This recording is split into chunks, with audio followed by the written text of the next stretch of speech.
भाव विमोहित हे से बर्तमान आकर्षण करी सुंदर आउट के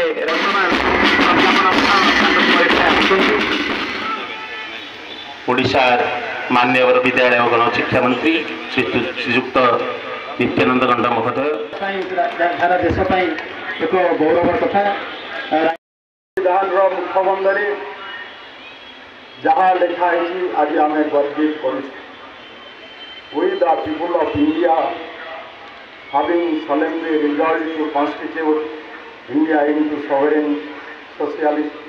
secular, democratic republic.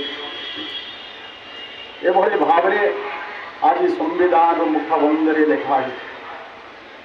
विश्वर सबु प्रतियोगितार आयोजन करा